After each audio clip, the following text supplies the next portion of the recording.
नमस्कार, आपके साथ मैं हूं श्वेता त्रिपाठी और आज हम बात करने वाले हैं उस विषय की जो आपके घर के अंदर मौजूद है। वो अदृश्य दुश्मन जो आपके बच्चों के दिमाग पर वो असर डाल रहा है कि उनके पूरे भविष्य को वो खत्म कर सकता है। सिर्फ बच्चे ही नहीं, वो तमाम पीढ़ी इसकी जद में आ रही है जो ये कहे कि विकसित भारत को कहां ले जाएगी ये पता नहीं है। भारत के विकास में ये एक बहुत बड़ी बाधा और बहुत बड़ी रोड़ा बन रही है। ये वो एक तरह से कहे अश्लीलता है जिसको OTT प्लेटफॉर्म पर आसानी से फैलाया जा रहा है और इस पर कोई लगाम नहीं है। इस पर लगाम कैसे लगेगी, इस बड़े अभियान को पूरा कर रहे हैं हमारे साथ खास मेहमान हैं farmer central information commissioner, government of India, founder save culture save Bharat foundation. हमारे साथ इस वक्त उदय माहुरकर जी जुड़े हुए हैं। सर बहुत बहुत स्वागत है आपका।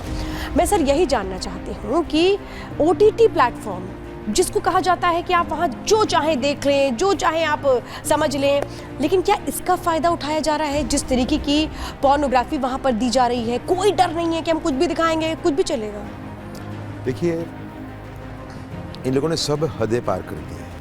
OTT नहीं, ये सोशल मीडिया प्लेटफॉर्म, दूसरे प्लेटफॉर्म, जितने भी ऑडियो प्लेटफॉर्म है, सबका इसमें दुरुपयोग हो रहा है। देखिए, भारत के सामने लक्ष्य क्या है? भारत के सामने लक्ष्य है कि हम एक महान देश बनेंगे 2047 तक। यस।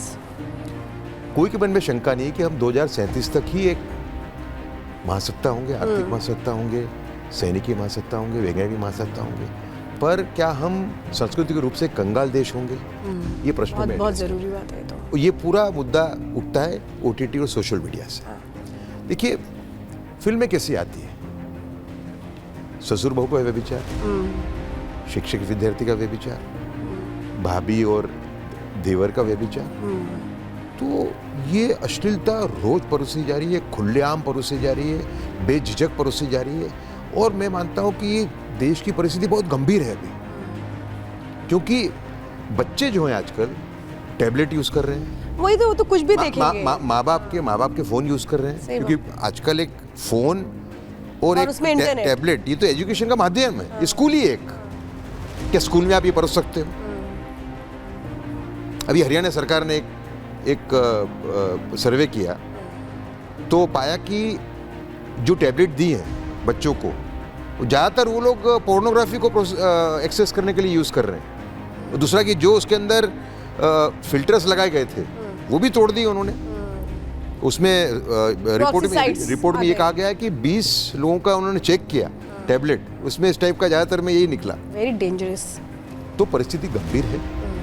और देखिए, सर गए 10 साल जो रहे हैं, वो भारत की प्रगति का एक काल रहा है।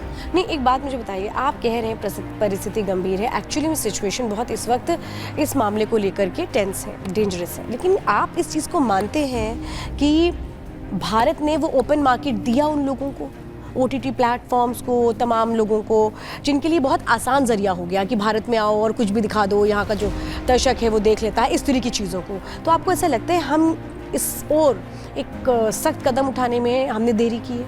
हाँ, बिल्कुल देरी की है, बिल्कुल।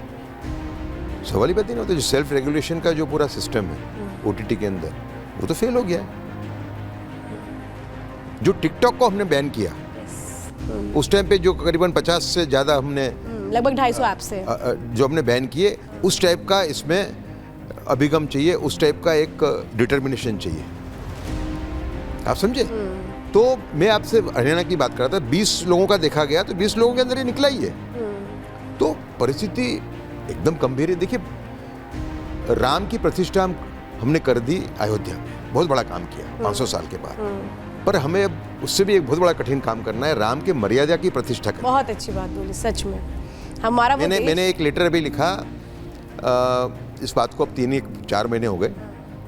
जो जस्टिस सिकरी हैं, सेल्फ रेगुलेशन का जो मैकेनिज्म है उसके अंदर एक जज है और 5 मेंबर की कमेटी है, उसमें उनको मैंने एक लेटर लिखा था, काफ़ी सख्त लेटर था। मैंने उसमें बताया कि क्या क्या आ रहा है, कैसे ये सेल्फ मैकेनिज्म फेल हो गया है, और उसमें मैंने ये कहा था, क्या हमें ये परिस्थिति पैदा करनी है ऐसे समय में जब हमें राम की मर्यादा की प्रतिष्ठा करनी है कि एक ससुर अपने बहू पे गलत नज़र डाले, या भाभी अपने देवर पे गलत नजर डाले या देवर अपने भाभी पे गलत नजर डाले, क्योंकि इस टाइप का ही आता रहा।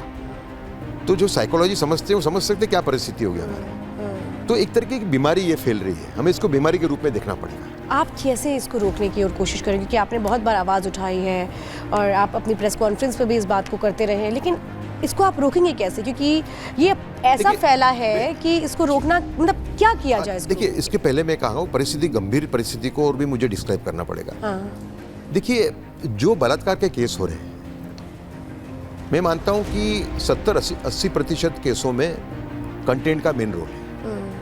ये पुलिस के इन्वेस्टिगेशन में आता है, लेकिन इसका रिपोर्टिंग नहीं होता। मतलब पोर्नोग्राफी हाँ, का मेन रोल है। देखिए, आपको मैं 4 या 5 इंसिडेंट बताता हूँ।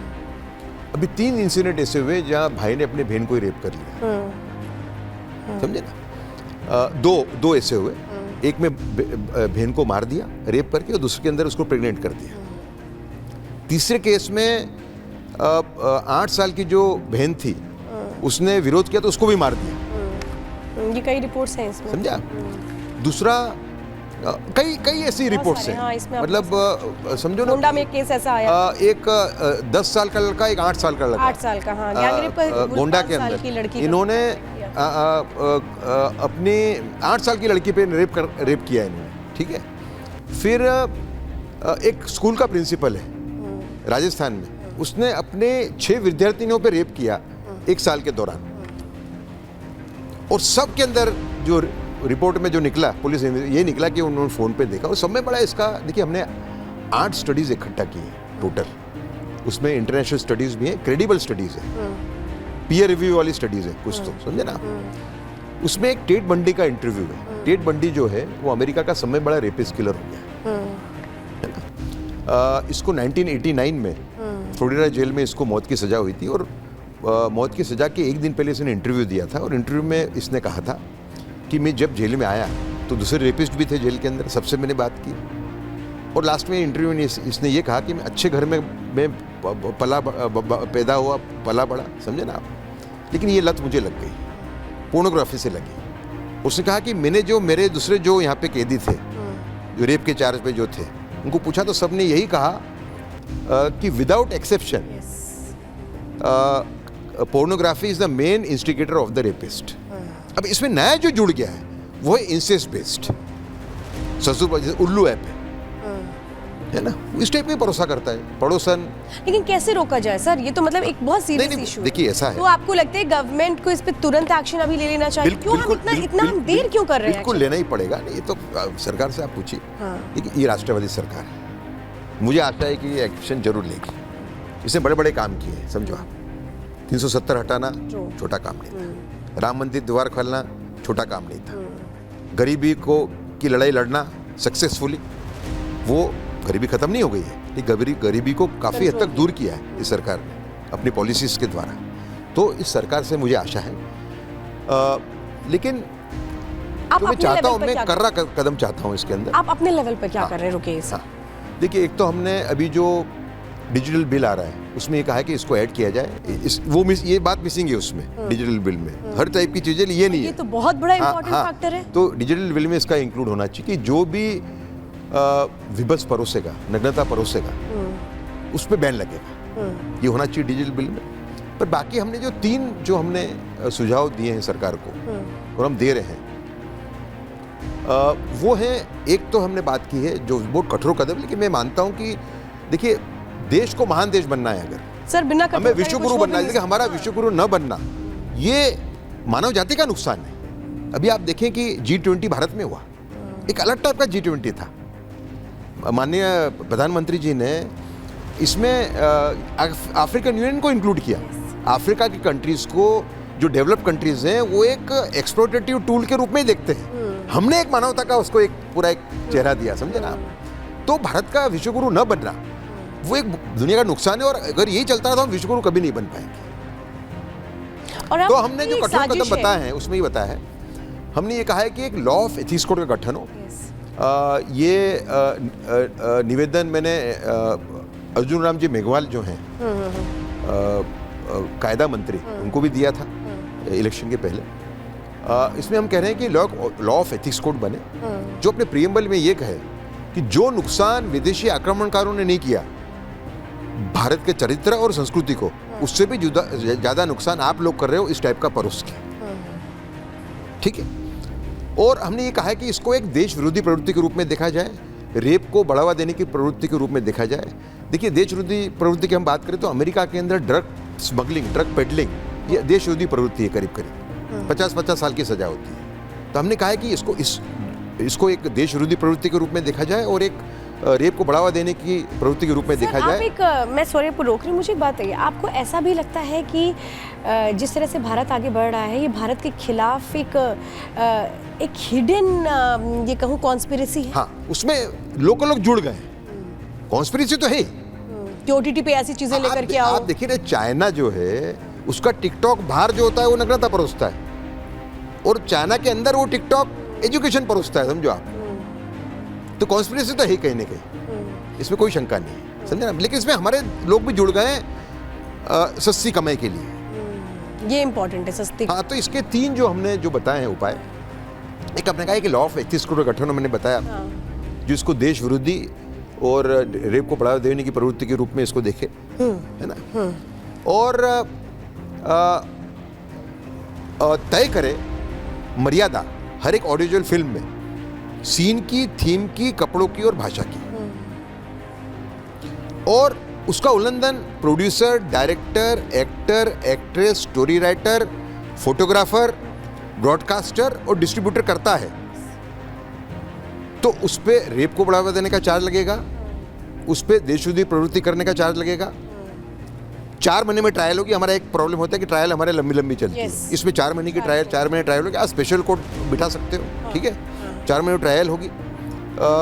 अगर आप कन्विक्ट होते हो तो 10 से 20 साल की आपको सजा होगी, है ना। 3 साल तक बेल नहीं मिलेगी। जो आपने डाला है मार्केट में बना के या डिस्ट्रीब्यूट करके, वो आपको विड्रॉ करना पड़ेगा। अगर नहीं करते तो आप जेल में जाएंगे, है ना।